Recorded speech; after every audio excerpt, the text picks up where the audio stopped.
Wilma, sou da Coordenadoria de Comunicação da Câmara Temática do Audiovisual de Campinas, que está organizando o evento. Eu vou começar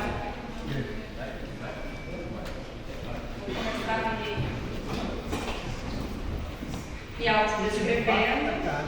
Então, eu sou mulher branca, cabelos pretos e longos. Hoje eu visto um sapato preto, uma calça preta, um vestido preto. Estou com medo da Danilo ontem, então eu estou preto.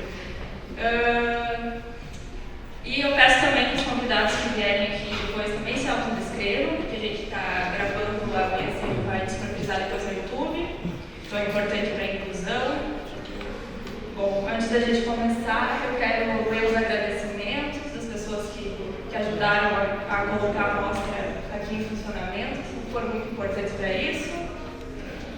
Então, primeiro, os nossos apoiadores, que são o Miss Campinas, o chefe do museu Alexandre Sônego, funcionários do MIS, o Galileu Moura, o Orestes Augusto Toledo, Joaquim Andrade, Danilo Ciafra Nunes, Wander Salles da Silva, a equipe de segurança e limpeza, também nossa apoiadora, a Secretaria de Cultura e Turismo, Alexandra Caprioli, Gabriel Rapassi, Douglas Menezes, Lincoln Medeiros, também apoiador do Café Doce Convívio, Unidade Taparal, a Candy Print, Euromídia, o Bruno Vargas da Hub Vídeos, Douglas Marcondes da Vitória Tess, que é sempre parceiro da Cultura de Campinas, CRCTB, que é Campinas e Região Convention and Visitors Bureau, também a todos os veículos de imprensa e jornalistas que deram visibilidade pública ao evento, além, é claro, do Cineclube Outubro, pelo empréstimo do microfone, a Yasmin Cortes pela identidade visual e as peças gráficas, ao João Murer, a Rosângela Duarte e Igraim, Lucas Camargo do blog Campinas Nostálgica, Rosilene Tefano Mello, Juliana Carmo, Estélio Alexandre dos Correios, a Mariana Tauri, organizadores da Mostra Curta, a todo o movimento cineclubista, a presença do público, a presença de autoridades e também a todos nós da Câmara Temática do Audiovisual que organizou aqui a Mostra Vilar Alves.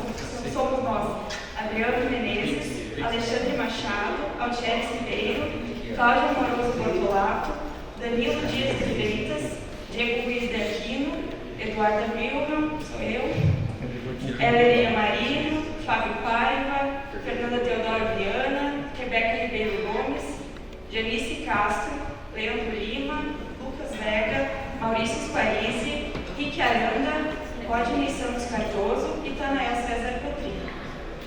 Antes de a gente começar o nosso documentário, quero avisar que nós temos um cafezinho ali atrás, né, naquela mesa como vocês estão vendo. É legal que quem trouxe a sua caneca use ela, nós também temos algumas disponíveis ali, para quem não tiver. E se vier amanhã, traga uma canequinha para ajudar a gente da produção. Também nós temos botões à venda ali por apenas R$5 e algumas canecas que estão muito bonitas. Então, a gente está começando a terceira noite da sexta mostra a Vilar Alves, a sexta consecutiva. E hoje é uma noite especial porque a gente vai ter a estreia então, do documentário do grande homenageado desse ano, que é o Tomás e Túlio. E também é uma edição especial porque a gente está comemorando 100 anos do cinema em Campinas. Então agora eu quero chamar a exibição do documentário Tomás e Túlio, Desbravador e Pioneiro. Um bom filme, gente.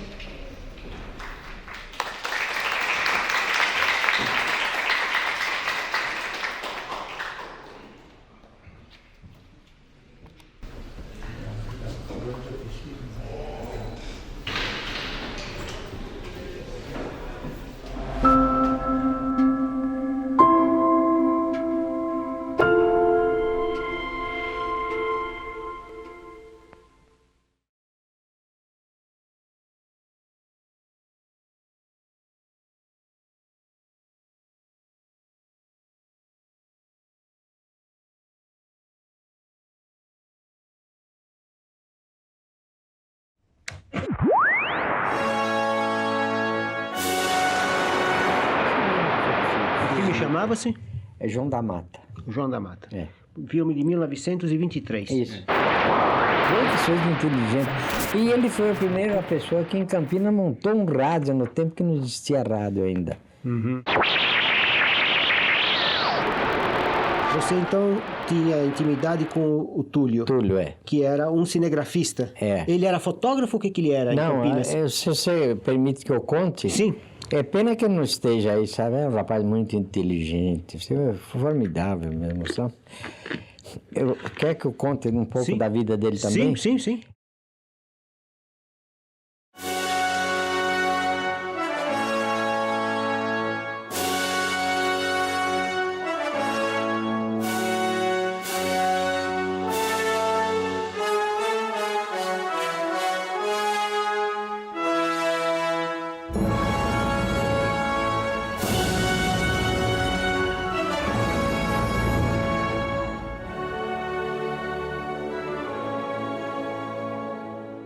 Ele viu um anúncio lá em Campinas da Independência Filme que existia na Rua Santa Amaro, aqui. Lembra-se?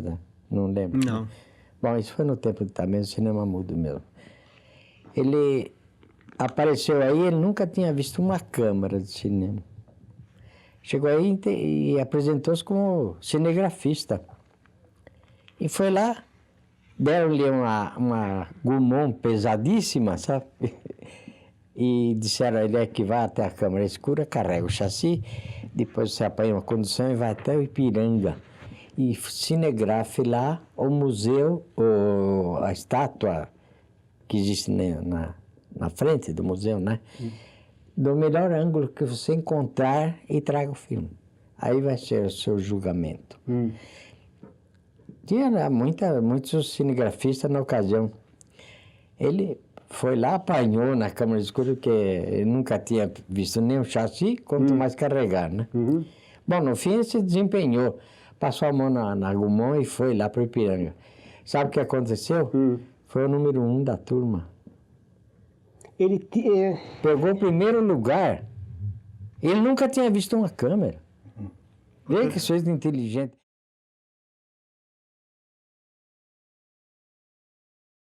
Bom, aí aconteceu o seguinte. Uma manhã apareceu em casa a Milar Alves. Ele chegou lá para me convidar para fazermos um filme. Ele tinha uma peça que ele tinha levado muitas vezes no teatro, e ele queria levar aquilo para a tela. Então ele foi me convidar. Sabia que eu gostava muito de cinema, foi lá me convidar. Aí ele disse, tá bom, então fica certo, se faz o seguinte, você fica incumbido de arranjar a câmera, o que precisa para cinegrafar, e eu entro com a direção, o argumento, e arranjo sócios aí para fazer o filme.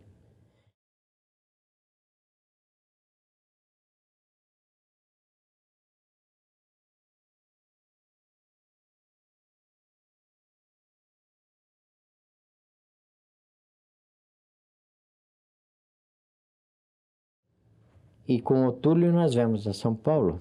Ele viu um anúncio no jornal. Viemos comprar uma câmera Pathé aqui, que tinha sido tomada por dívida, né? Bom, ele foi... Nós fomos até a Porteira do Brás, que existia naquela ocasião, e eu com outro amigo de Campinas fizemos... Então, pousamos para uma tomada, atravessando a porteira ali. Bom, ele virou lá, né? Foi feita a prova da câmera para ver se ela estava em boas condições, né? De fato, ela apresentou uma fotografia ótima, naquela época era ótima mesmo.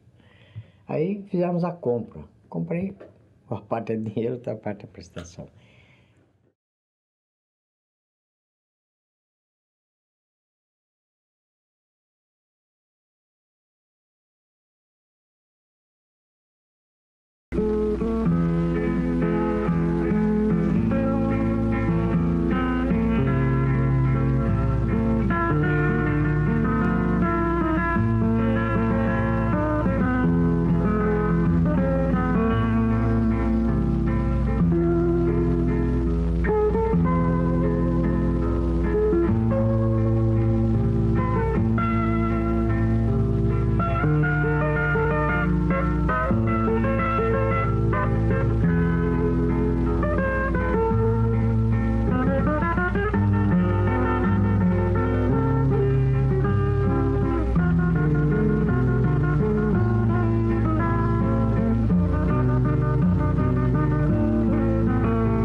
conhece bem como é naturalmente a questão de detalhes, e até com muita dificuldade podia fazer os detalhes, porque a câmera tinha um tripé que não tinha movimento nenhum. Então, para fazer esses detalhes de primeiros planos, assim, sentado ou no chão, ele precisava os 2 ou 3 ficar segurando aquilo meio inclinado e tal, e a gente virando lá, porque então, eu era um câmera e iluminador, e hoje naquele tempo não havia iluminador, era tudo uma coisa só, né? E claro que eu me interessava por essa parte técnica, eu fazia o filme, revelava, queria que fosse o melhor possível, o mais perfeito em iluminação, enfim, que pudesse se mostrar em comparação com qualquer filme importado.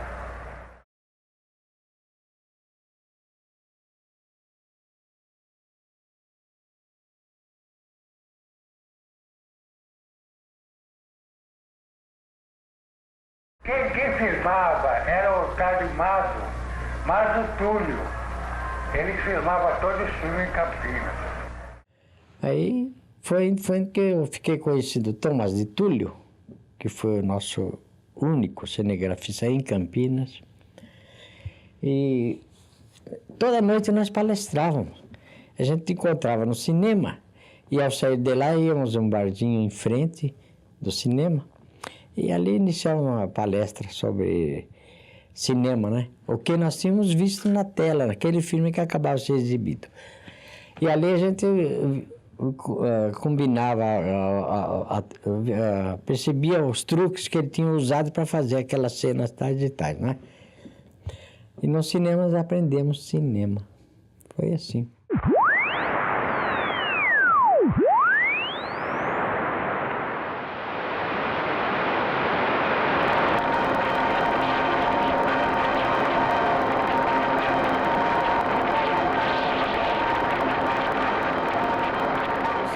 Tudo que nós fizemos, sabe? Na parte cinematográfica de Campinas, tudo que foi feito saiu perfeitinho. Pena que eu não tenho esses filmes hoje para exibir, para mostrar a qualidade deles. Jogaram fora, não sei.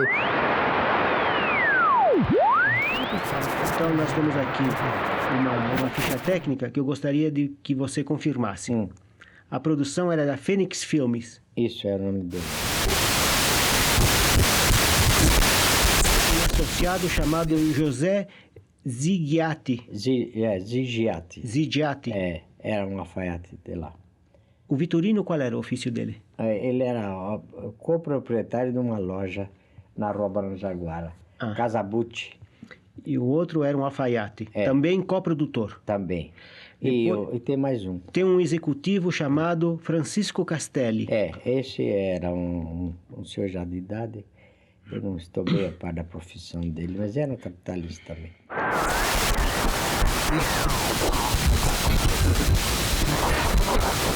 Então tem aqui peça teatral de Amilar Alves. Tá correto. Isso. Fotografia Tomás de Túlio. Tomás de Túlio.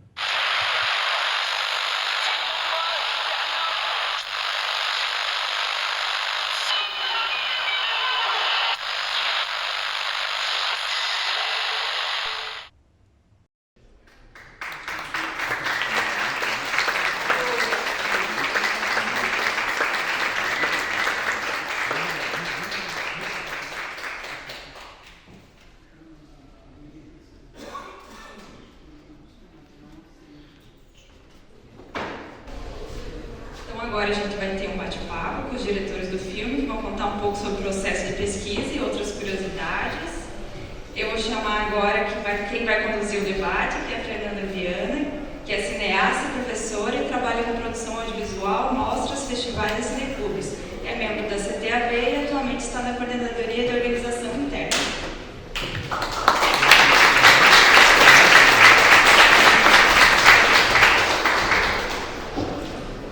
Também chamo então o Danilo Dias de Freitas, que é cineasta, cineclubista e um dos coordenadores gerais da Câmara Temática do Audiovisual.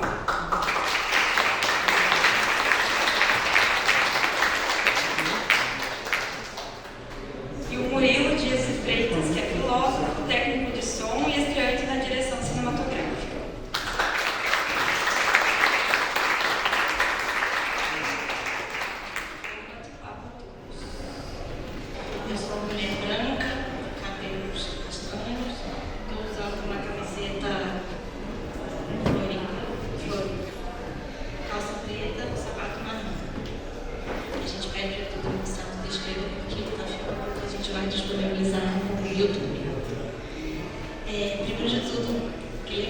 foi essa sala cheia, todo mundo prestigiando a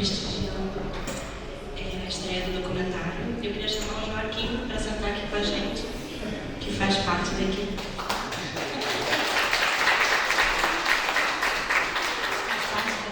Desde a Marília, né?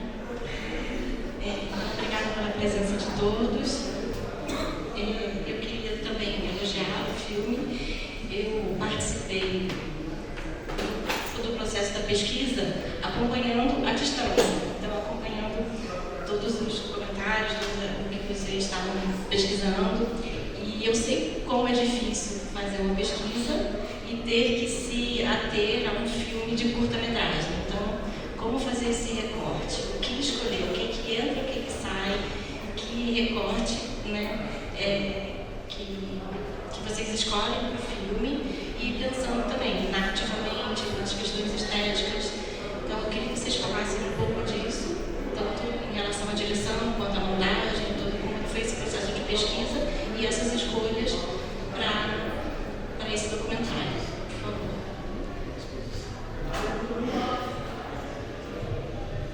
Bom, boa noite a todos e todas. Meu nome é Murilo. Cabelos pretos, olhos castanhos, roupa de cima a baixo preto. Sou formado em filosofia. Trabalhei, além desse, mais outros 2 projetos junto com a Fernanda e com o Danilo. O processo de pesquisa é um processo que demanda muita leitura, muita reflexão, e tem a questão do dia a campo, né? A questão de você visitar as pessoas, as instituições, guardiões da história do cinema campineiro, né? Você ir lá nos arquivos, tanto de imagem quanto de som. Então, esse primeiro momento da pesquisa é bastante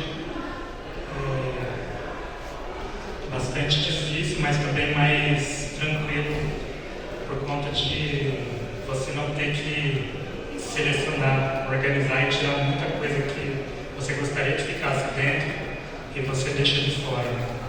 Eu acabei, só vou citar algumas instituições que eu fui. Eu fui no Centro de Memória da Unicamp, fui aqui no Palco Luiz, né? Fui também, a gente entrou em contato com a Cinemateca Brasileira, com o MIS de São Paulo, as revistas de época, né? A Cena Muda, a Cinearte, a Onda, aqui de Campinas. Na verdade, a Onda a gente tentou achar, mas não conseguimos, né? Foi uma Onda,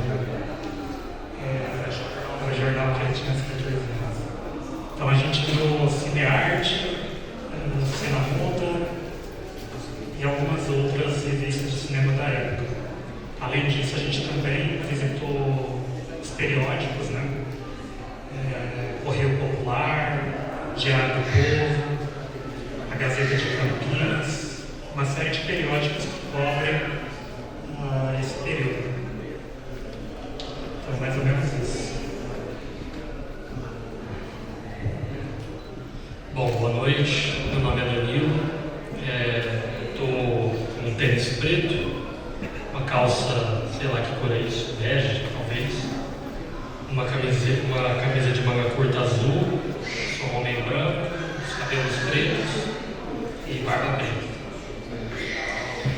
Bom, assim, a Fernanda perguntou sobre a questão do recorte, né? Como uma pesquisa tão longa entra num filme de 10 minutos, né? E a nossa principal referência, né, para a pesquisa foi a tese, que agora vai se tornar livro, espero em breve, do professor Carlos Roberto de Souza. Inclusive apareceu aqui no filme do dia ontem, para quem estava aqui. A tese chama Uma Hollywood Brasileira, Campinas, cinema de Campinas na década de 1920. Então essa foi a nossa principal fonte de pesquisa, né? E realmente uma tese muito bem acabada, bem feita, de grande fôlego, né? Histórico. Só que a gente estava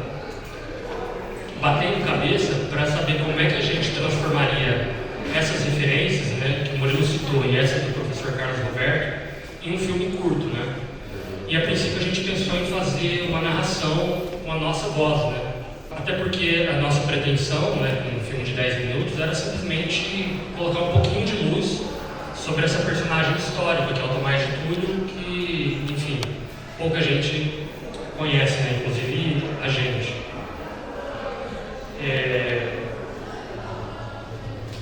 E batendo cabeça, poxa, mas a nossa voz e tal, até que por acaso, eu pesquisando nos arquivos do MIN São Paulo, eu encontrei essa entrevista do Felipe Ritt para o Máximo Barros. E na hora eu fiquei muito feliz, porque o Máximo Barros esteve presente na primeira mostra Milar Alves.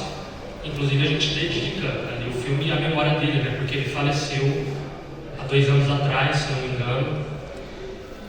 E fiquei feliz por isso e também de reconhecer na prática como a preservação é importantíssima, né? Então tem esse áudio do Felipe Ritt preservado.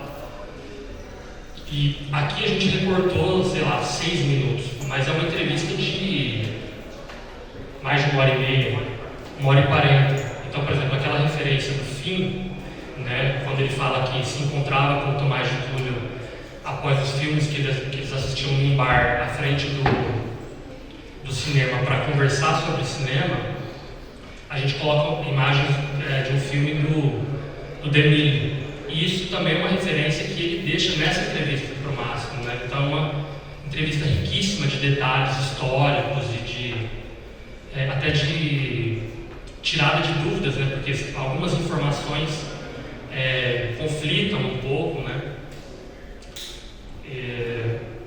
Então, assim, teve essa questão de uma certa dificuldade, né, por um lado, de transformar uma pesquisa que foi longa e com um material que realmente é muito interessante em um filme curto, né. Talvez, assim, da minha parte, né, porque o Murilo que fez realmente o grosso da pesquisa, ele leu toda a tese, ele visitou o CMU, ele que fez a pesquisa, né, o grosso. Talvez a minha contribuição, assim, tenha sido mais na questão de fazer esse link com o rádio, né? Porque o Felipe Ritt fala ali no início que o Tomás de Túlio era esse curioso, né? E ele foi um dos primeiros sujeitos, segundo o Felipe Ritt, que inventou um rádio em Campinas quando nem se tinha rádio.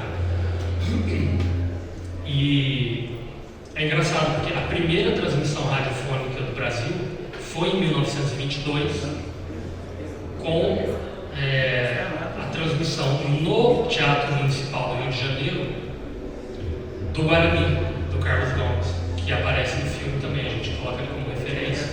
Aparece bem no iníciozinho, assim, não sei se deu para ouvir direito, mas aparece. Então a gente quis fazer essa conexão, né? Então o Tomás, esse sujeito curioso que inventou um rádio, antes do rádio existir, com essa ligação histórica, né? Então 22 teve essa transmissão oficial com o Guarani, e em 23 é que começa realmente as transmissões radiofônicas no Brasil, porque é quando se funda a Rádio Sociedade do Rio de Janeiro, por iniciativa e pressão, digamos assim, do Edgar Raquete Pinto, que era, na época, uma espécie de secretário da Academia de Ciências, né? Então talvez a minha contribuição tenha sido essa, de fazer essa conexão formal com o rádio, né? E a questão do ineditismo, e trazer essa entrevista com o Máximo. Eu achei que era muito importante trazer a voz do Máximo aqui também, porque é uma espécie de memória afetiva, né? Que eu acho que reafirma essa nossa iniciativa, que nasceu tão despretensiosa, né, há 6 anos atrás, e o Máximo veio aqui tão gentilmente, sem cobrar nada, um cara tão bacana, né, que deixou essa contribuição para o cinema brasileiro, que é chamar um cara igual o Felipe Ritt e ficar lá 1h40 conversando com o cara, para extrair detalhes que a gente talvez não tivesse, né? É isso. Queria aproveitar e agradecer a presença do vereador Paula Miguel, que está aqui diante de nós, prestigiando. Eu queria fazer uma pergunta também em relação à dificuldade, porque eu sei que pesquisa de arquivo, de material de arquivo,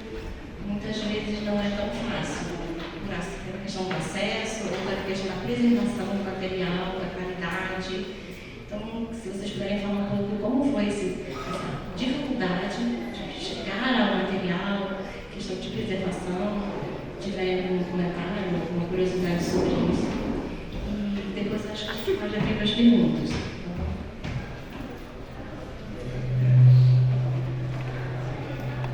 A dificuldade nesse sentido foram várias. A primeira foi o CCLA, Centro de Cultura, Centro de Ciências, Letras e Artes, porque eles estavam em reforma e a gente não podia fazer a visita presencial. Então, tudo que a gente conseguiu lá no CCLA foi com o presidente, Alcides, né? Ele passou para a gente via online. O CNU também teve uma dificuldade que foi a questão deles terem acabado de saírem do ciclo básico e estarem indo para a Biblioteca César Lattes, né, que é a biblioteca central lá da Unicamp. Então, muito material estava desorganizado. Inclusive, eu tentei achar o livro caixa, né, que o professor Carlos Alberto Souza recorre para reconstruir a trajetória da Fênix Filmes, que é a primeira produtora, né, a primeira empresa cinematográfica. Então, o CCLA estava em reforma, o CNU estava com esses problemas. O MIS São Paulo, a gente conseguiu achar bastante coisa, mas em relação à Independência Filmes, que é mais no começo da década de 20 mesmo, a gente teve bastante dificuldade de achar os documentos. E um documento maravilhoso, né, que é imagens da fábrica Votorantim, no início dos primeiros impulsos industriais do país, né? Então ali você vê as remetedeiras e as crianças trabalhando, né, na tecelagem. Eu acho que além desses, os demais foram mais tranquilos. Eu visitei também algumas pessoas que tiveram contato com o Tomás de Cury, como por exemplo a Daís Fonseca Peixoto, né, que tinha feito uma entrevista com ele no início dos anos 60, por acaso, uma comemoração de aniversário do Diário do Povo, e ela tinha feito uma entrevista com o Tomás de Cury. Eu fui até a casa dela para ver se eu conseguia essa entrevista, mas ela era muito nova na época, ela tinha 20 e poucos anos, e ela não gravou a entrevista, ela transcreveu, e a parte que ficou fora do jornal se perdeu. Então, não tivemos acesso a essa entrevista. E os outros materiais foi o Marcos Craveiro, que também fez um documentário sobre o Tomás de Cury. Na verdade, não sobre o Tomás de Cury, sobre o João Camargo. O Tomás de Cury aparece, tem bastante participação nesse documentário. Então, eu fui buscando essas várias referências. Também filmes, né? Eu assisti Paulicéia Fantástica, que foi um filme feito com base numa pesquisa que a Maria Rita Galvão fez sobre o período da década de 20 em São Paulo. Porque eu estava atrás da Independência Filmes, né? Como ela havia estudado o período da década de 20 em São Paulo, e a Independência Filmes era em São Paulo, mas também eu consegui pouquíssimas coisas. Eu acho que esse período é um período bastante rico assim, na vida do Tomás, por conta de essa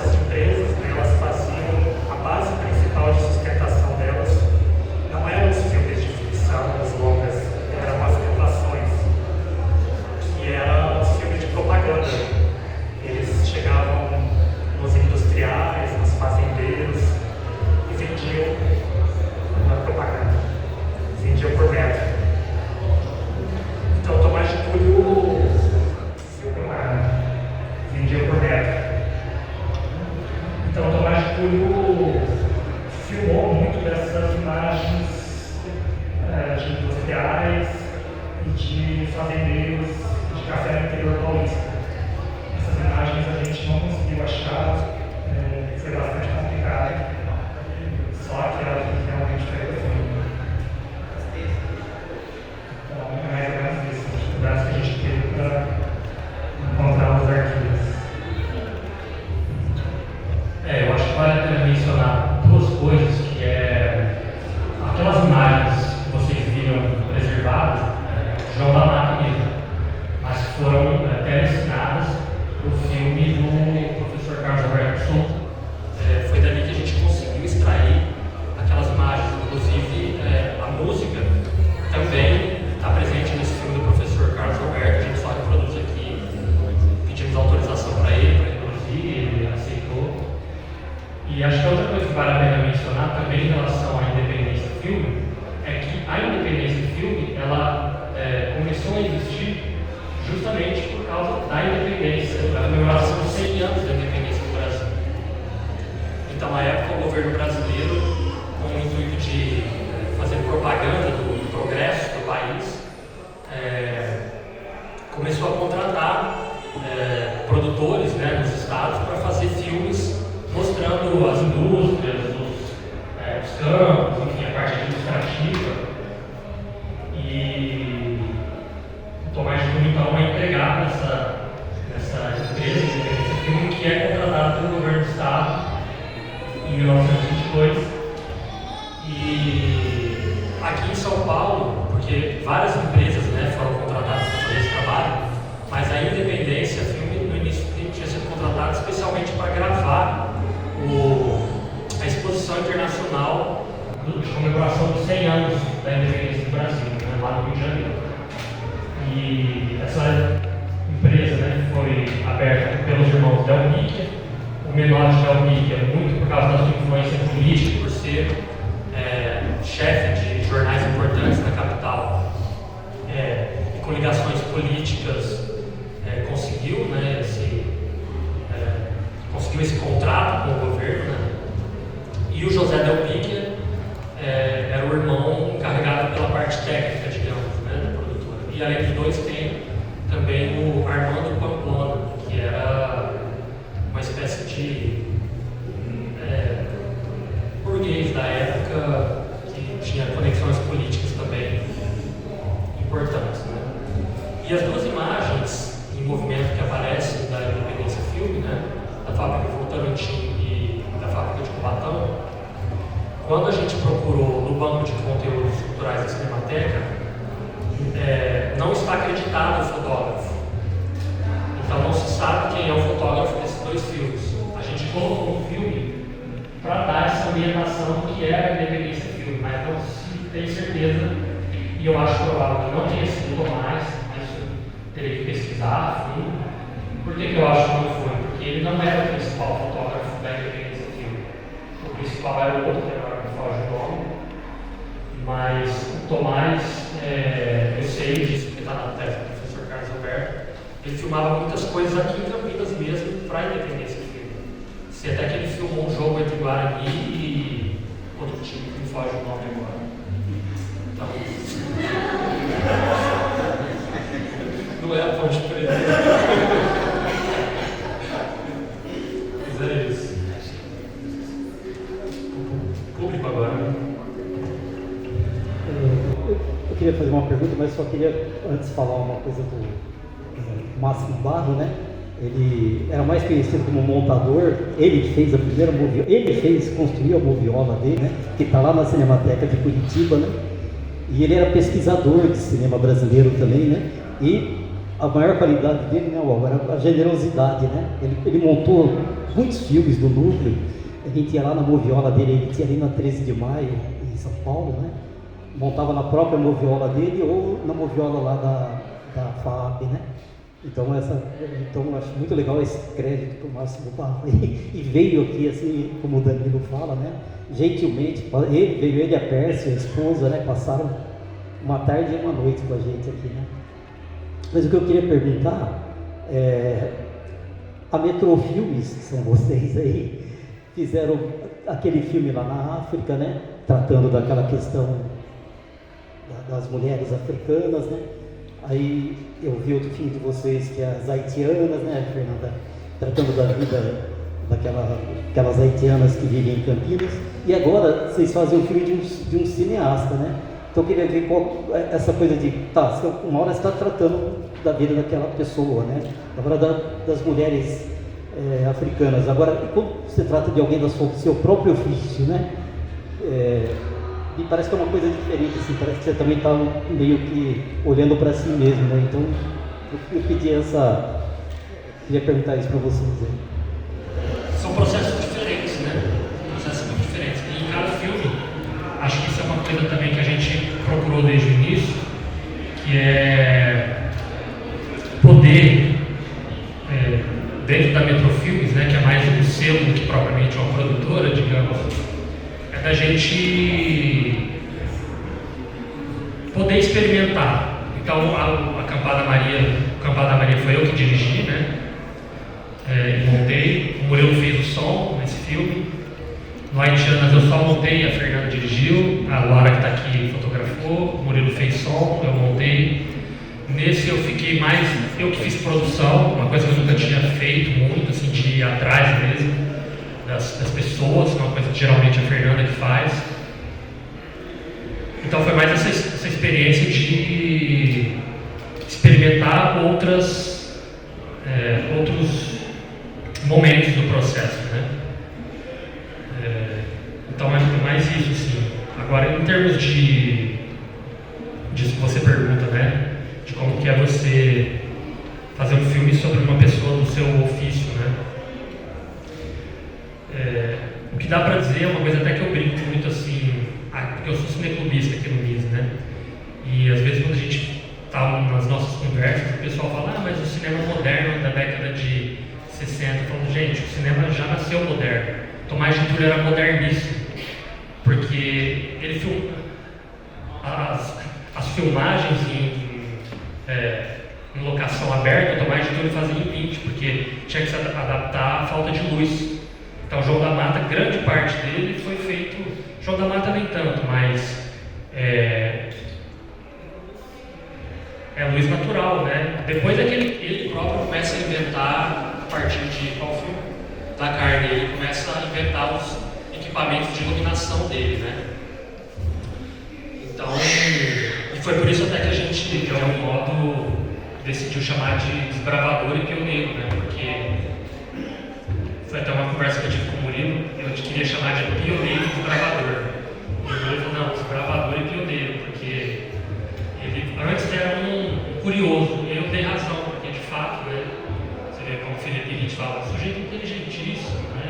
E inventou um rádio, e inventou o próprio equipamento de iluminação, e depois que aqui em Campinas, digamos, não deu certo, né? Ele foi ainda fazer filmes no Rio Grande do Sul, e enfim, acho que é um pouco isso. Então, essa questão não vai muito com a pergunta do Maurício, mas essa questão de desbravador pioneiro. O Bonfioli, em Minas Gerais, né, ele filma a chegada do rei da Bélgica, a primeira visita de um chefe de Estado europeu no Brasil.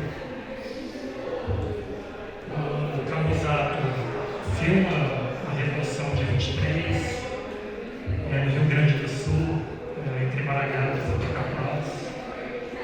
E o Rossi, de São Paulo, filma várias coisas do início do século também. E o Tomás é um desses cinegrafistas também que, no início do século XX, estavam fazendo essas imagens pioneiras, né? Então, por isso, desbravador pioneiro. Boa noite, eu sou o Rodrigo, sou um homem branco, por ser latino, pertence às raízes latino-americanas, tenho cabelos lisos, pretos, um pouco de franja, não tenho barba, nem bigode, nem que quisesse ter. E venho do Instituto com roupas escuras e calça jeans. Bom, primeiro parabenizar, né? Acho que realizar sempre ainda a gente ainda está desbravando, né, as adversidades para conseguir realizar.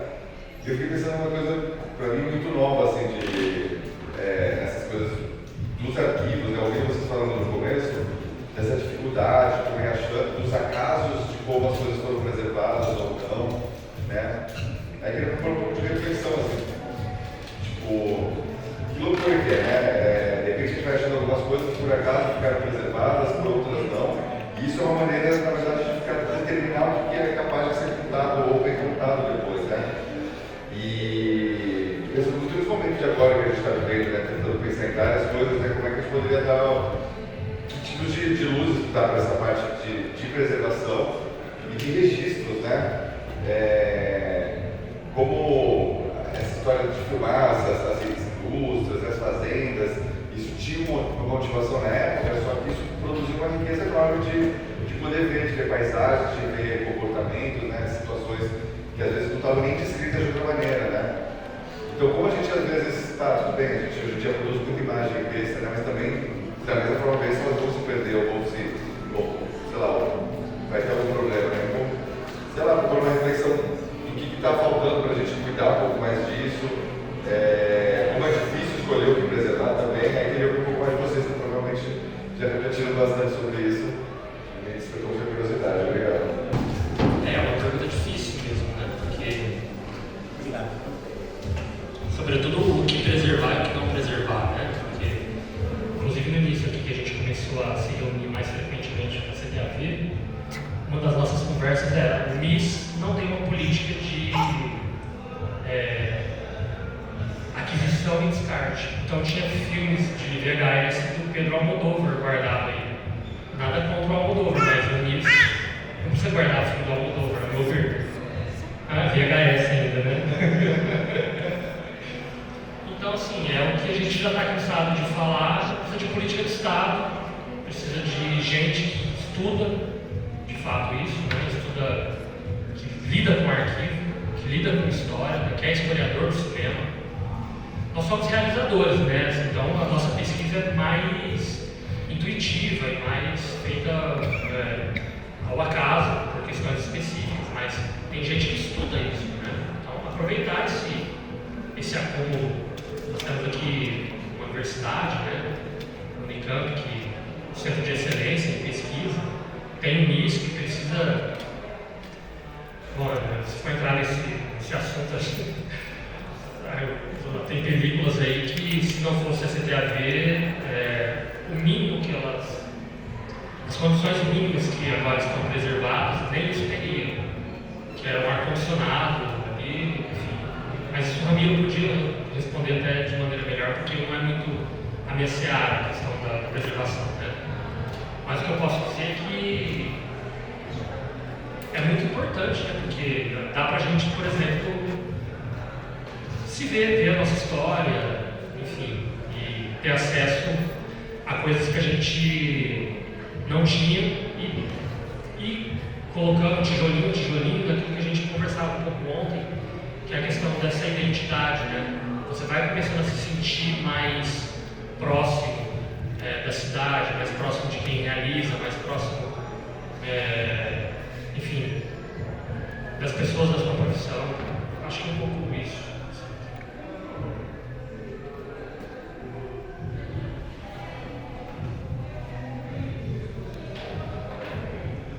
Mais um comentário assim, triste, né? A gente vê que a Cinemateca Brasileira pega fogo, o Rio de Janeiro pega fogo, o teto aqui no MIS cai, e a gente foi muito frágil, né? É um material frágil, perecível, e infelizmente se perde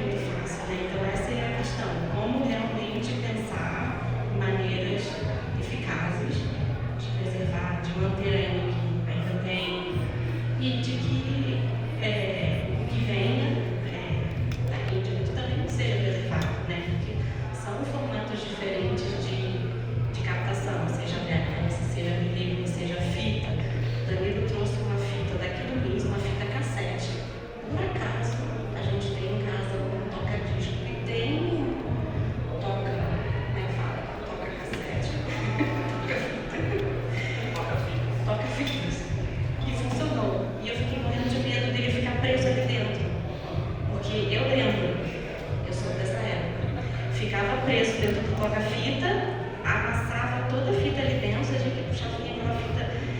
E eu falei, a gente vai perder o negócio. Aqui dentro de casa vai estragar o conteúdo, vai perder o material e a história. Então, assim, é muito delicado. Eu fiquei morrendo de medo de perder aquela fita com a entrevista do Felipe Hitch lá em casa. Então, assim, é isso.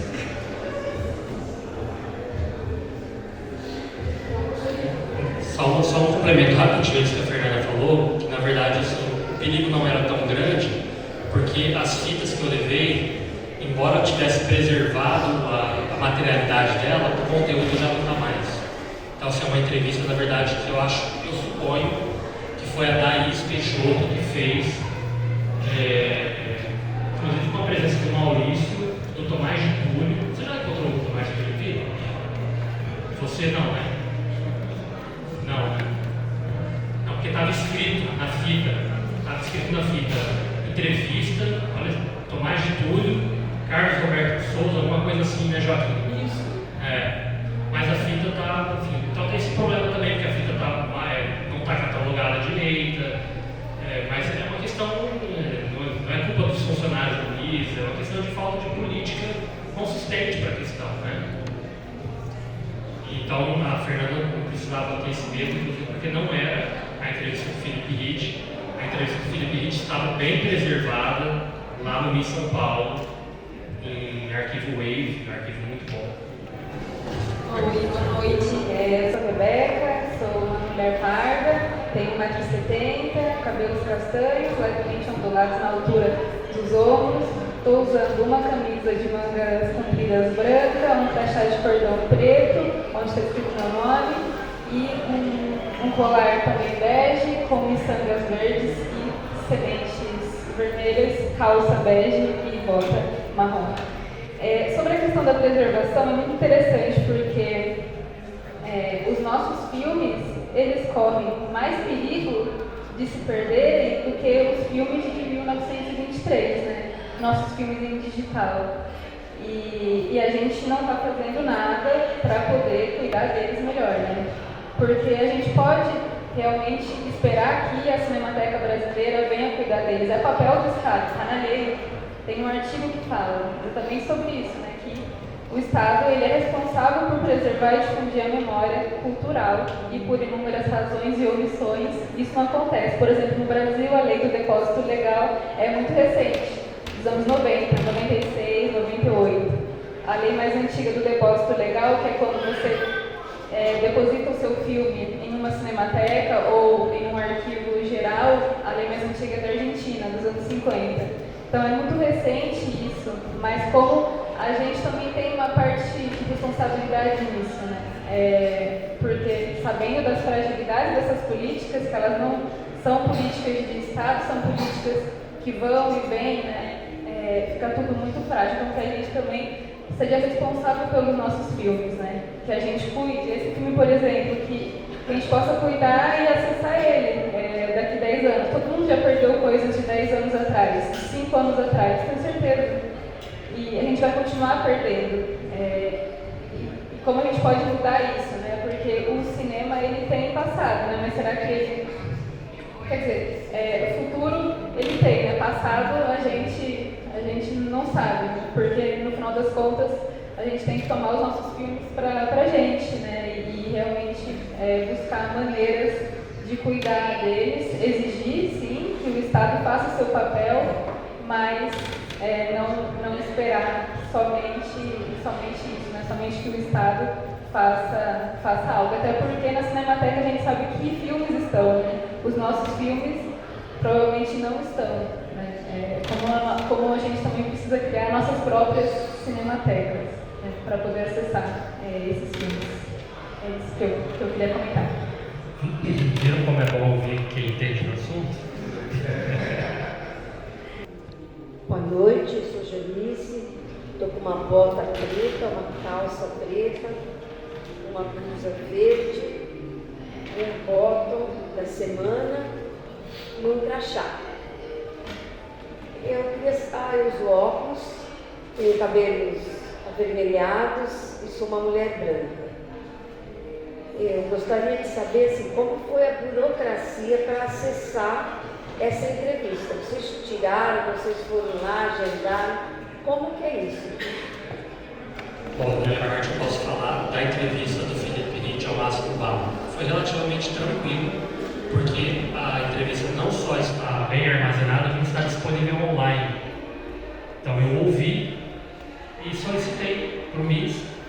A responsável pediu só que eu identificasse algumas coisas, para que eu ia usar e tal.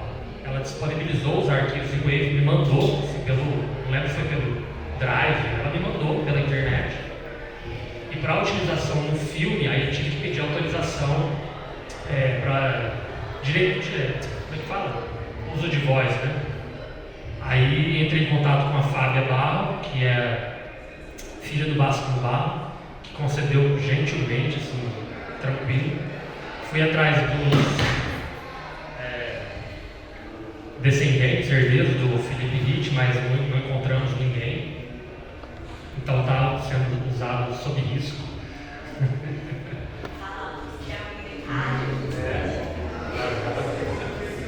Também encontraram ninguém do Tomás de Túlio, familiares? Não, inclusive porque a gente vai conseguir homenagear ele, conseguimos achar? Não conseguimos.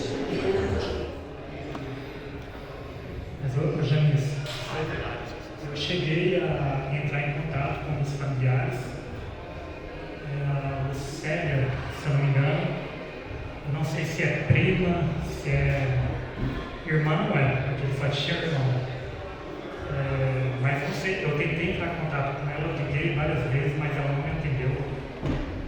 Eu consegui o contato dela com o pessoal da Orquestra Sinfônica, porque o pai do Túlio, ele tem uma ligação forte com a cena musical do Rio de Janeiro. Lá no início, a banda ítalo-brasileira foi fundada por eles, o pai e o irmão, e que nos anos 40 viria a se transformar. Acho que no início dos anos 40 se transformaria em banda Carlos Gomes. Né? Então eu consegui o contato da família, mas não rolou. Bom, boa noite a todos. Eu sou o Joaquim Andrade, trabalho aqui no departamento de acervo do Museu da Imagem do Som. Tenho pele branca, estou com uma camisa laranja, uma calça bege, uso óculos e sou totalmente grisalho. Na verdade, eu gostaria de fazer uma intervenção em relação à preservação de acervo, porque eu trabalho com essa realidade. Nós temos muitas dificuldades, né, em relação à preservação da película, seja da fita cassete, VHS.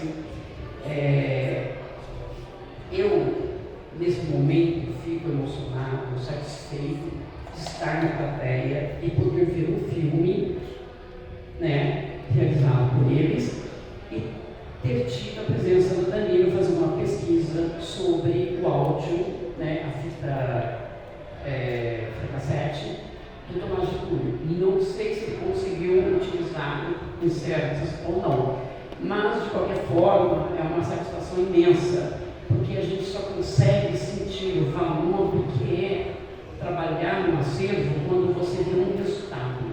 Então é gratificante. Eu fico muito feliz quando vê algum pesquisador, porque aí faz sentido aquilo que eu faço. Aí eu vejo que o que eu faço é algo vivo e não morto. Mas também um apelo, né? Eu acho que eu já participei de vários congressos na Associação Brasileira de Preservação do Audiovisual e sempre discute-se essa questão. Preocupa-se em fazer filme, produzir e realizar filme. Não se preocupe em saber o que vai ser desse filme amanhã. Então, isso é muito importante para as pessoas que fazem filme, os professores, as academias, tentar trazer essa discussão maior na questão da produção, pensando-se no amanhã, né? Porque realmente, apesar das ineficiências de preservação de uma película, da dificuldade de preservar, ela ainda tem uma durabilidade maior, às vezes 100 anos ou mais, né? E o que se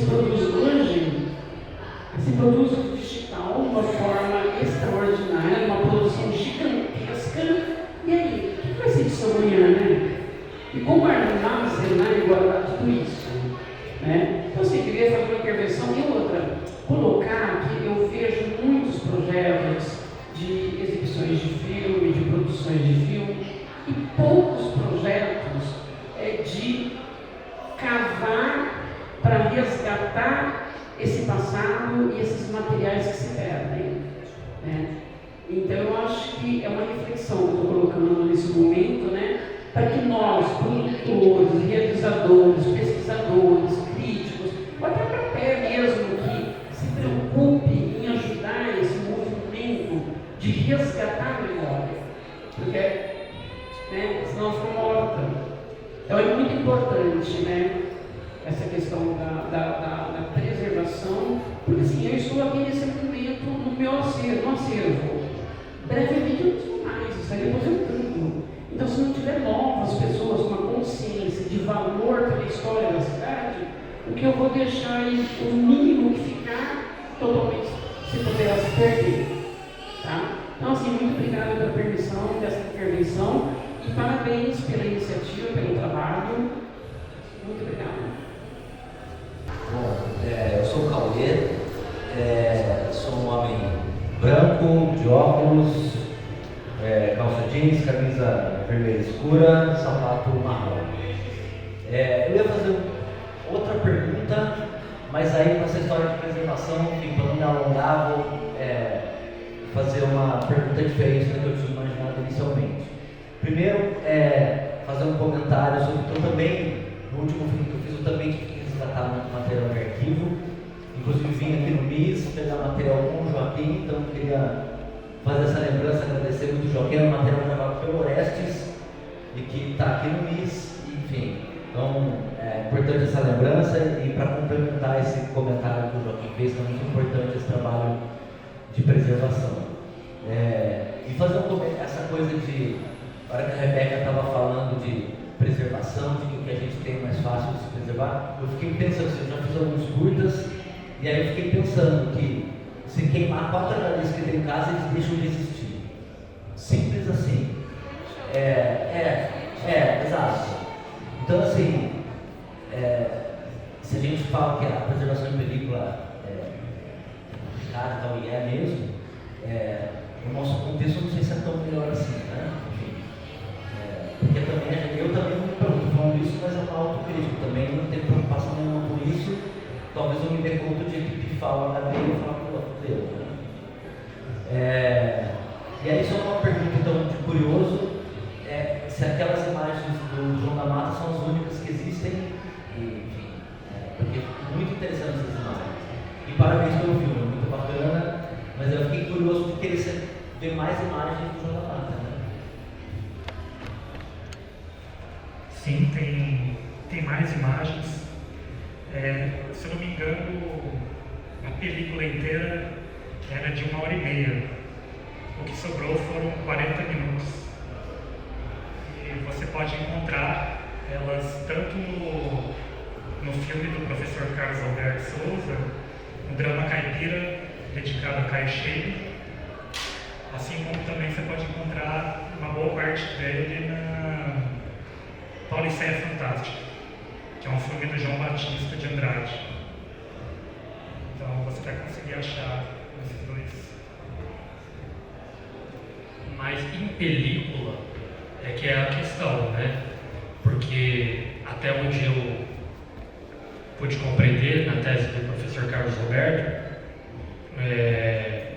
a cópia que ele utilizou para usar no filme dele, que o Murilo citou agora, ele se utilizou de uma cópia que é oriunda de uma cópia que estava em posse dos produtores, na tese ele não diz quem exatamente, e essa cópia foi utilizada para fazer uma exibição pela Associação de Imprensa aqui de Campinas, né? Em razão da comemoração dos 50 anos do CCLA. Então eles fizeram essa exibição e após essa exibição, essa cópia foi levada para São Paulo e, segundo a tese do Carlos Roberto, ou ela ficou no que era a época a Filmoteca do MAN, que depois viria a ser a Cinemateca Brasileira, ou teria ficado na garagem do pai do Paulo Emílio Salles Gomes, porque era o Paulo Emílio que lidava com isso.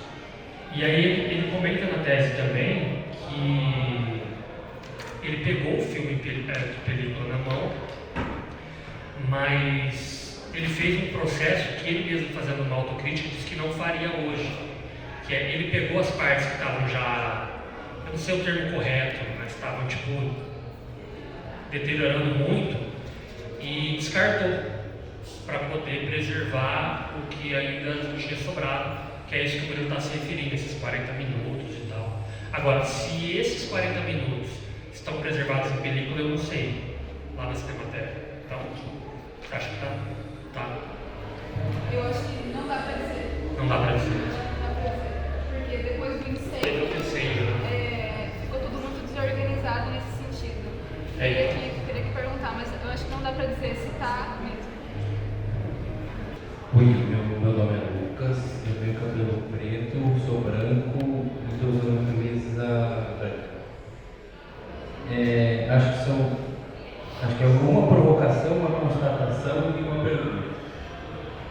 A provocação é um pouco o que a gente tem que preservar, como a gente tem que preservar, então essa coisa de deixar a coisa estática, né? Deixar a coisa parada também. Eu acho que reinventar o que a gente, né? Se a gente não tem contato com o arquivo, também não tem sentido ele existir, né? É uma provocação. Então, assim, tem coisas que eu não quero lembrar da minha vida, por exemplo. Então, às vezes é bom, né? Assim, você perdeu uma parte da memória. Mas, assim, então, para quê, né? Para que todo esse esforço, né? Dentro um pouco do que a Coraci falou ontem, que a gente tem que fazer tudo, né? Tem que saber distribuição. Você quer só realizar um filme, só quer fazer um filme, né? Mas você tem que fazer outras coisas para que isso... Então, eu não sei até onde vale a pena que o filme só acontece quando está sendo exibido, né? O resto do tempo ele está parado, está guardado, né? Digamos assim. Outra coisa é em relação... É mais um filme sem... É um filme feito sem câmera. Eu acho que é bem legal essas coisas de arquivo. A gente não precisa... A gente chegou num ponto hoje que a gente não precisa mais produzir a imagem, né? Necessariamente.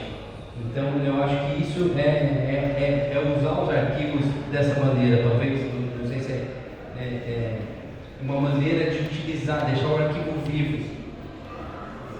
Qual que é o sentido da gente ter o arquivo preservado em película, todo um esforço tecnológico para isso, se as crianças não estão nem aí ou não querem, né, não tem contato com a película para ver como que é feito o filme, né? Então, eu acho que essa é uma maneira de reinventar a memória. A gente não está parado, né? A gente vai reinventando. E a gente vai... É o ofício do historiador. A gente vai remanejando as coisas, descobre uma coisa e a gente viaja para o passado e para o futuro diferente, de diferentes maneiras, né?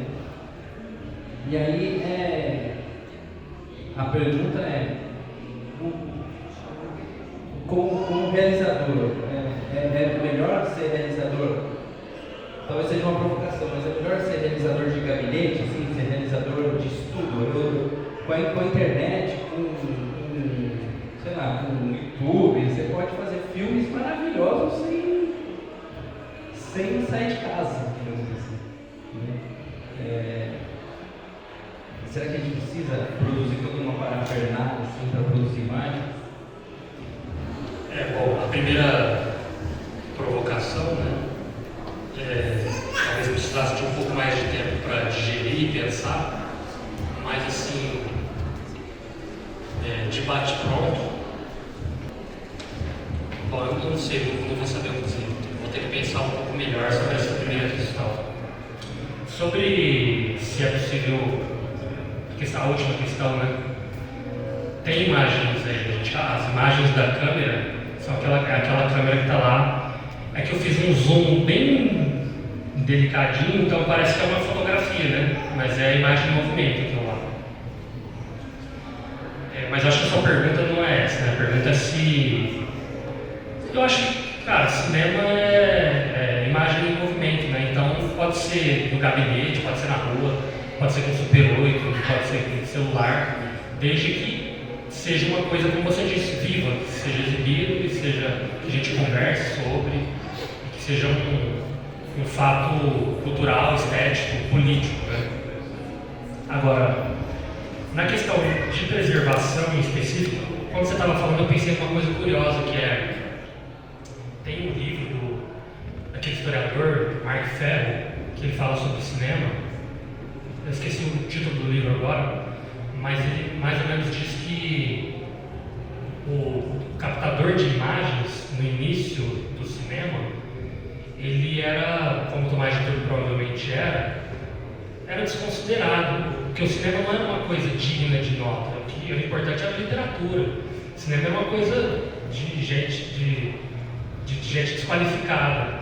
Então, imagens cinematográficas não eram documentos dignos de historiografia.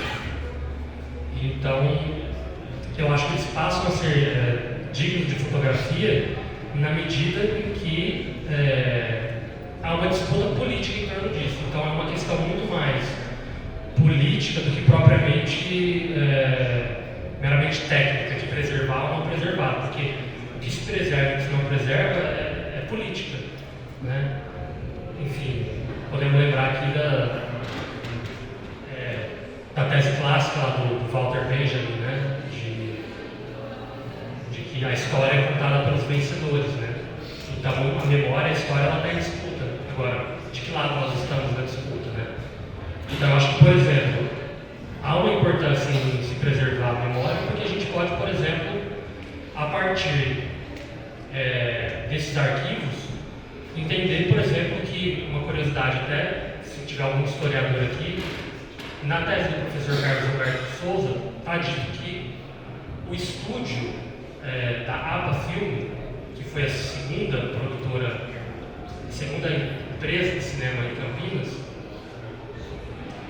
que realizou Sofrer para Mozart, que aparece no filme, em 1923, que ela ficava localizada no cruzamento entre a José Paulino e a Ferreira Penteado. O cruzamento da José Paulino com a Ferreira Penteado é aqui, atrás do início. Só que na tese está escrito que é na José Paulino 249. Eu fui lá no Google Maps e a José Paulino 249 está lá na Aquidabana. Então, onde é que era realmente o estúdio da APA Filme? Então, é interessante saber esse tipo de coisa, assim, porque te aproxima da cidade, permite você tentar entender o que é esse Carrigan. Tem uma tese da Hannah, e na tese do Carlos Alberto também mostra como essa figura interessantíssima, que era um misto de talento com golpista, né? Então, esse tipo de coisa, assim. Bom, mas eu vou ficar viajando muito aqui. Meu nome é Gustavo, sou um homem branco, com cabelo castanho, uma blusa preta, calça jeans e tênis azul. Primeiro eu queria parabenizar, né, eu solidarizo com o processo de pesquisa, que eu também fiz esse processo no meu TCC, né, em que eu estudei a ideia da identidade cultural vinculada, né, ao ciclo cinema campineiro, mas a minha pesquisa foi com foco mais nos jornais, né? Então é interessante.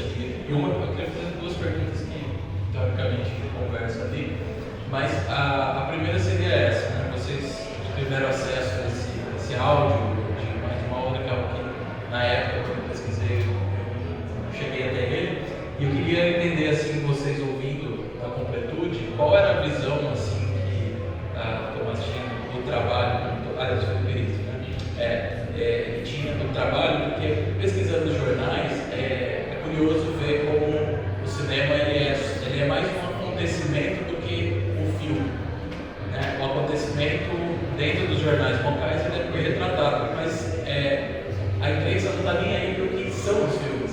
Isso nem é dito muitas vezes. Você pegar realmente assim a Gazeta, tanto os jornais locais, eles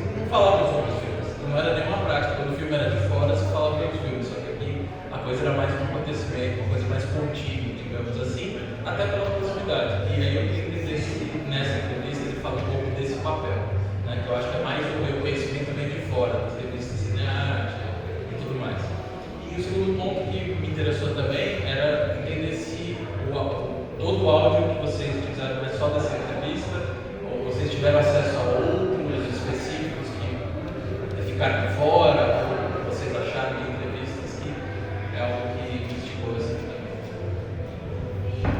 Começa o nome? Gustavo. Gustavo, tem dois pontos que eu acho interessante ressaltar do que você colocou.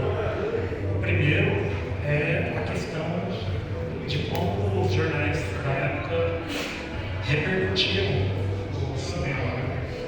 E, inclusive, isso é uma crítica que não é uma crítica, mas um comentário que o professor Carlos Alberto Souza deixa na tese, que é a questão de ter pouco dado objetivo. Os jornais eram acontecimentos comemorativos e os dados objetivos, quem fez, que equipamento, onde, isso quase não tem. No Museu do Estado tem toda essa configuração, né? E eu tenho Pois é, eu tenho em PDF tudo que eu usei para minha dissertação, entendeu? Não, a gente usa no filme, esse áudio que o Hit, é uma entrevista, né, que ele concede ao Márcio Claro, em 1981, em razão de uma pesquisa específica que o Márcio estava fazendo sobre o cinema paulista da década de 50. Mas no filme também tem a voz do Tomás de Túlio, que foi uma entrevista que o próprio Carlos Alberto fez com ele na época da realização do filme dele. E tem também a voz do Ângelo Fortes, que ele fala... Não, também é uma entrevista que o professor Carlos Alberto faz com o Ângelo Fortes.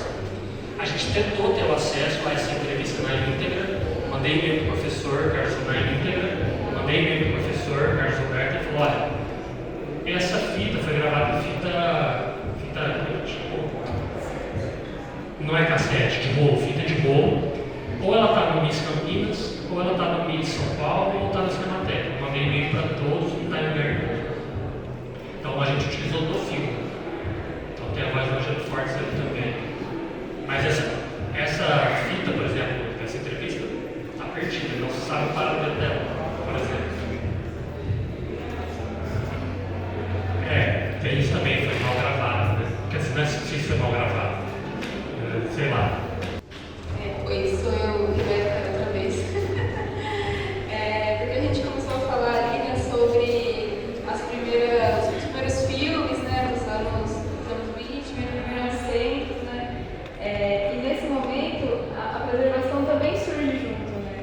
Porque tem uma carta de um cara chamado Bolesław Matuszewski, que ele foi um dos cinegrafistas dos Irmãos Lumière, ele fotografava os czares na Rússia, e aí ele vai para a França e ele sugere, ele escreve uma carta para uns governantes ali e diz que ele poderia começar uma biblioteca de filmes, e ele daria a própria coleção dele para começar esse grande empreendimento, que seria um arquivo, que seria uma estante, onde se colocariam os filmes e se poderiam acessar no futuro isso, né? Mas como na verdade isso tudo era uma ideia de 1896, 97, mas como as cinematecas elas vão começar a tomar corpo mesmo na guerra.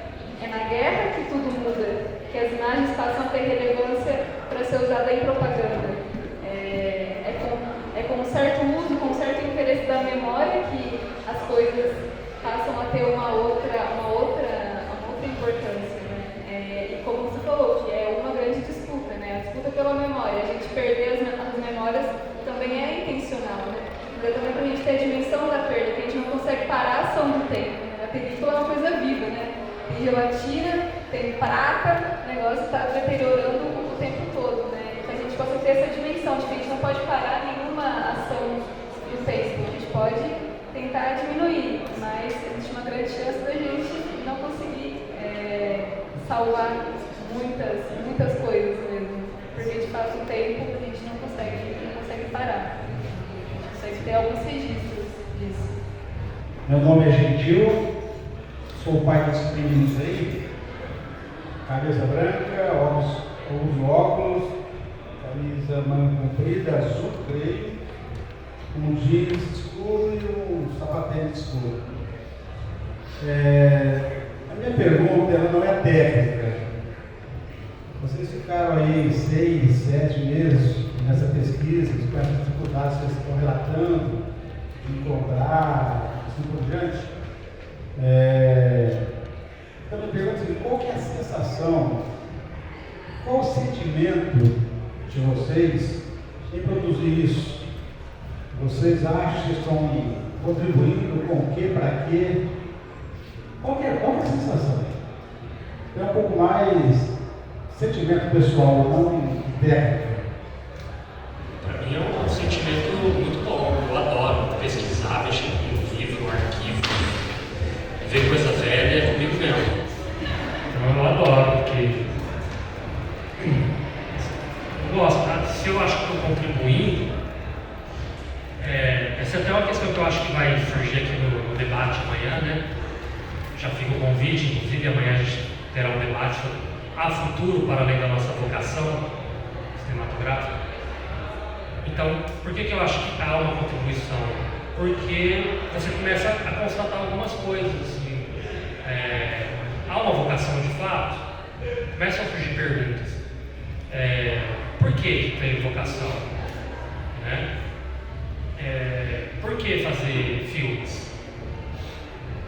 Então, acho que a contribuição é mais nesse sentido de ir provocando algumas perguntas de maneira até despretensiosa. Como eu falei no início, né, quando nós nos reunimos na CTAV e a gente queria ali, digamos, dar uma injeção de ânimo organizativo, e a gente comentava na época, olha, para a gente atrair as pessoas, a gente precisa fazer alguma coisa prática, que nos dê oportunidade de, no dia a dia, debater, conversar, falar sobre os filmes, falar sobre a nossa história. Foi quando surgiu a nossa ideia de fazer a Mostra Millar-Alves, né? Então, assim, de maneira muito despretensiosa, veio o Máximo Barro, que deu depoimentos, estão registrados, veio numa segunda edição o seu Henrique de Oliveira, nós vimos os filmes do filho dele, nós entendemos um pouco melhor do que era os 50. Então é mais essa contribuição de manter vivo o debate, né? Porque, como o Lucas disse, o cinema existe na medida que os filmes são exibidos. Então, na medida que a gente faz um filme, a gente exibe aqui imagens de João da Mata, a gente exibe imagens de Sofia Tragosar, exibe imagens de Acarne. Então a contribuição é nesse sentido. O resgate de arquivos inéditos também, né? Porque muitos desses arquivos que a gente trouxe aqui não foram colocados em nenhum outro filme que foi feito sobre João da Mata, ou sobre algum personagem, ou alguém que participou da produção. A boa parte.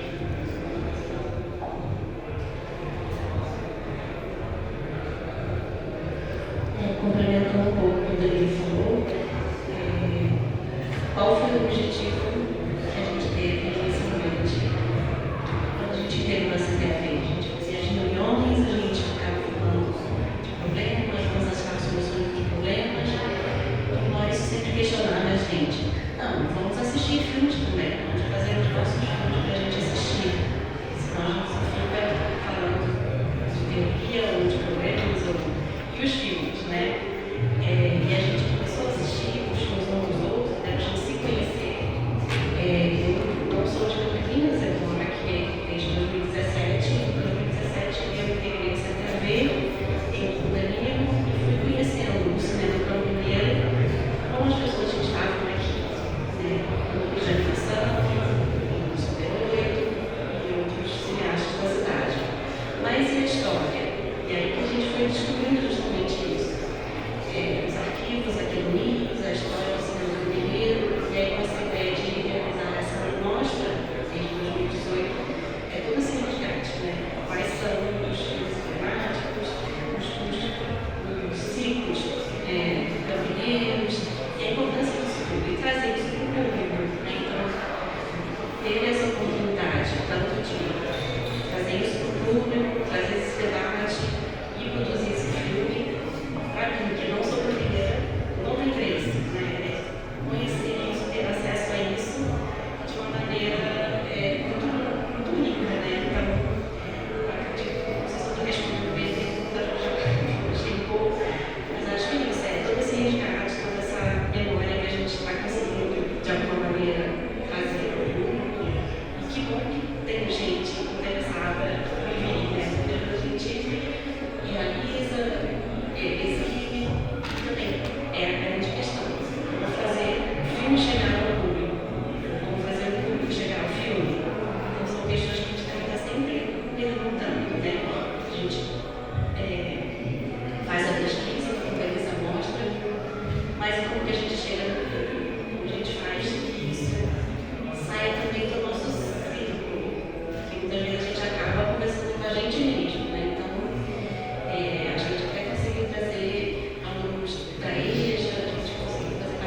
política mesmo. Em que sentido?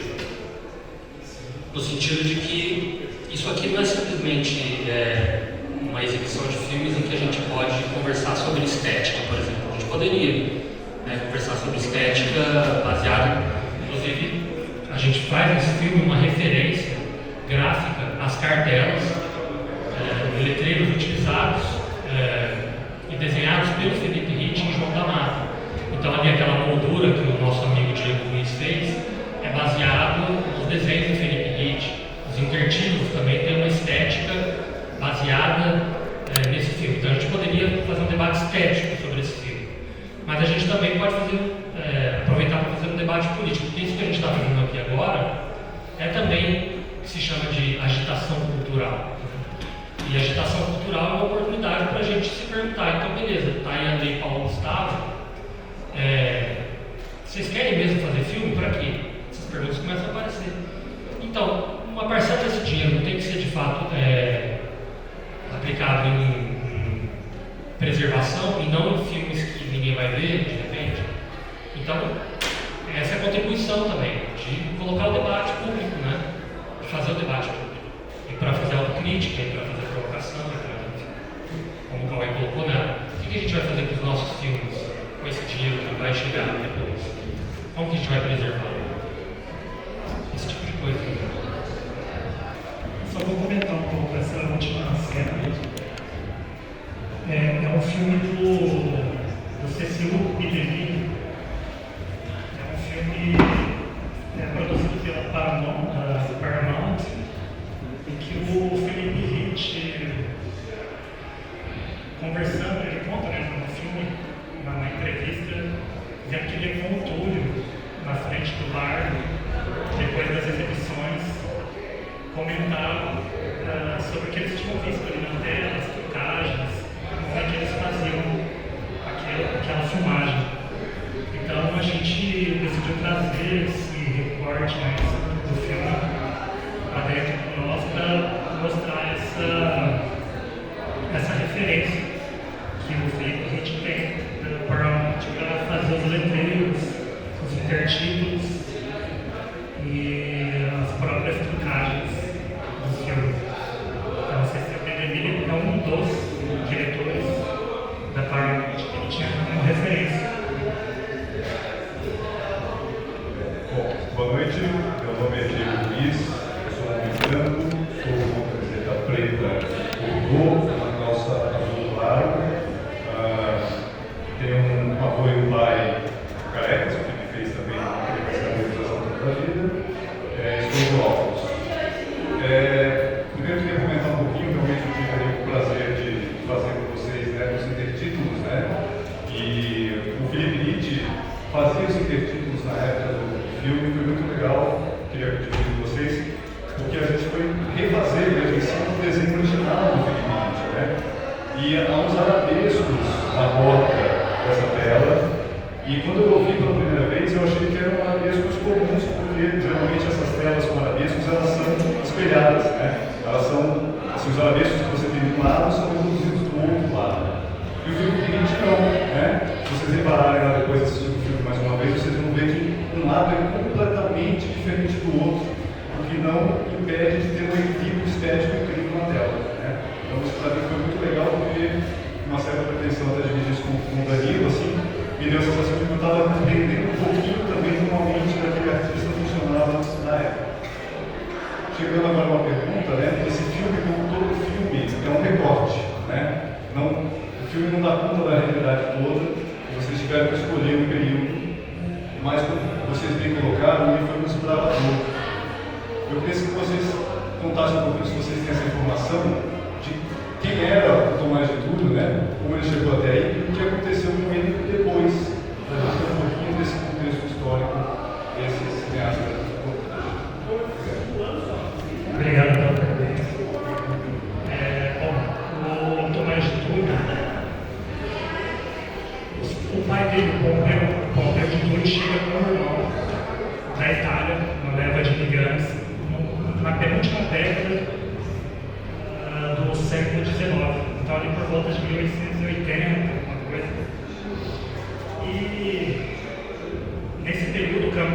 passa por um momento complicado que é a febre amarela. Então o Pompeu sai de Campinas, vai para Piracicaba, encontra uma mulher descendente de franceses e alemães, se casa, volta para Campinas logo depois que passa a febre amarela, e eles têm o Túlio em 98, 1998. E aos 3 anos de idade eles vão para a Itália, voltam para a Itália, fica 5 anos lá.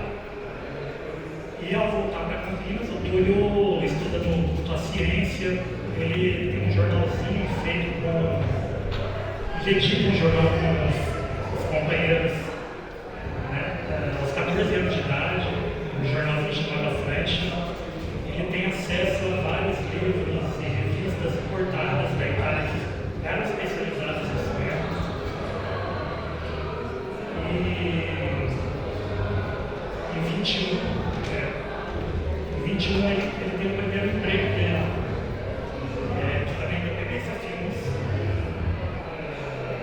Ele vai para um anúncio no Jornal de Campinas, vai para São Paulo, começa a trabalhar lá. Só que ele tinha vida, os pais deles eram daqui, então ele vinha para cá, e tal. Aliás, uma dúvida que eu fiquei fazendo a pesquisa é de como que o Hit conheceu o Túlio. Porque daí o Hit, em 23, convida o Túlio, ele estava na Independência, convida o Túlio para cinegrafar o João da Mata. E a partir desse momento, então, ele cinegrafa os 5 filmes do ciclo da década de 20. Fica em Campinas. Mas, em 27, no último filme, Uma Cidade Louca, ele abandona o filme pela metade. Porque ele recebe uma proposta no Rio Grande do Sul, pelo diretor que tinha feito o segundo filme aqui em Campinas, o Carrigan. Ele recebe uma proposta de trabalho no Rio Grande do Sul, muito melhor, e ele abandona o filme na metade. O Victor Del Picchio faz o restante do filme aqui, enquanto isso o Túlio vai para o Rio Grande do Sul filmar Amor que Redime. Acho que um dos primeiros filmes do ciclo gaúcho, do primeiro ciclo do cinema gaúcho. Ele também filma lá no Rio Grande do Sul a posse do Getúlio Vargas como governador.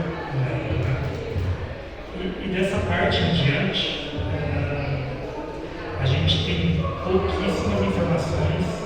O que a gente consegue achar é mais o que o Marcos Craveiro traz no documentário dele e das entrevistas que ele dá na década de 80, na Bandeirantes, o Flávio Cavalcante. Alguns tinham 4. Enfim, de 27 até 84, que é quando ele morre, tem pouquíssimas informações. Mas de 27 até a infância, é essa trajetória que eu acabei de descrever. Bom, mais uma noite muito produtiva, que o bate-papo rendeu bastante. Muito obrigada a vocês. E eu quero convidar vocês para a programação de amanhã, que é a nossa último dia de mostra, que vai começar amanhã às 16 horas. E é uma programação muito especial, porque a gente vai ter entrega de homenagem às lendas do cinema de Campinas, com convidados bem especiais, e também um debate mais político, trazendo esse questionamento de futuro além da vocação cinematográfica. Né? E também quero convidar vocês então, a nos seguir nas redes sociais, né? Seguir @CTAB Campinas, nós estamos no Instagram, no Facebook, no YouTube, no LinkedIn. Também temos um LinkedIn com bastante documentos, com informações sobre a mostra, com informações sobre a Lei Paulo Gustavo, com informações sobre as nossas reuniões periódicas. Então acompanhe nossas atividades por lá, tem bastante coisa além da nossa Vila Alves que a gente está realizando. Obrigada,